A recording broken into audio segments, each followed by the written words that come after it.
Hi everyone, good morning. Wednesday morning. ಇವತ್ತು ಬೇಗನೆ ಎದ್ದು ಕೆಲಸ ಎಲ್ಲನೂ ಮಾಡ್ಕೋತಾ ಇದ್ದೀನಿ. ಸ್ವಲ್ಪ ಅಮ್ಮನ ಮನೆಗೆ ಹೋಗ್ಬೇಕಿತ್ತು, ಕೆಲಸ ಇತ್ತು, ಹಂಗಾಗಿ ಬೇಗನೆ ಎದ್ದು ಮಾಡ್ತಾ ಇದ್ದೀನಿ. ನಾನು ಕಾಫಿ ಕಪ್ಗಳು ತಂದಿದ್ದೆ. ನನಗೆ ವೆರೈಟಿ ಕಾಫಿ ಕಪ್ಗಳನ್ನ ಕಲೆಕ್ಷನ್ ಮಾಡೋದಂದರೆ ತುಂಬಾ ಇಷ್ಟ. ಇನ್ನೂ ಸ್ವಲ್ಪ ತಂದಿದ್ದೀನಿ, ಅವನ್ನ ಇನ್ನೂ ವಾಶ್ ಮಾಡಿಲ್ಲ. ವಾಶ್ ಮಾಡಾದ್ಮೇಲೆ ನಿಮಗೆ ತೋರಿಸ್ತೀನಿ. ನನಗದು ತುಂಬಾ ಇಷ್ಟ ಆಯಿತು.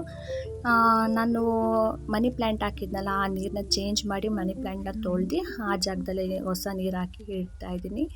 ತಿಂಡಿ ಬಂದು ನಾನು ಅವರೆಕಾಳು ಉಪ್ಪಿಟ್ಟು ಮಾಡಿದೆ. ಬೇಗನೆ ಆಗಬೇಕಿತ್ತು, ಹಾಗಾಗಿ ಸಿಂಪಲಾಗಿ ಅವರೆಕಾಳು ಉಪ್ಪಿಟ್ಟು ಮಾಡಿ ಸ್ನಾನ ಮಾಡಿಕೊಂಡು, ಬಿಸಿಲೇ ಇಲ್ಲ, ಬಿಸಿಲು ಸ್ವಲ್ಪ ಬಂತು, ಹಂಗಾಗಿ ತುಂಬಾ ಚಳಿ ಇತ್ತು. ಸ್ವಲ್ಪ ಬಿಸಿಲು ಕಾಯೋಣ ಅಂತೇಳಿ, ಕೂದಲು ಒಣದಂಗೆ ಆಗುತ್ತೆ ಅಂತೇಳಿ ಹೋಗಿ ಬಿಸಿಲು ಕಾಯ್ತಾ ಇದ್ದೆ. ಅಮ್ಮನ ಮನೆಗೆ ಹೋಗಿ ಬಂದೆ. ಸ್ವಲ್ಪ ಟೀ ಶರ್ಟ್ಸ್ಗಳು ಮತ್ತು ಪ್ಯಾಂಟ್ಗಳೆಲ್ಲ ತಗೋಬೇಕಾಗಿತ್ತು. ತಗೊಂಡು ಡೈರೆಕ್ಟ್ ನಾನು ನಮ್ಮ ಮನೆಗೆ ಬಂದೆ. ಓಕೆ ಫ್ರೆಂಡ್ಸ್, ಈ ವಿಡಿಯೋ ನಾನು ಇಲ್ಲಿಗೆ ಏನು ಮಾಡ್ತಿದ್ದೀನಿ. ಪ್ಲೀಸ್ ನಿಮ್ಗೆ ಇಷ್ಟ ಆದರೆ ಪ್ಲೀಸ್ ಸಬ್ಸ್ಕ್ರೈಬ್ ಮಾಡಿ.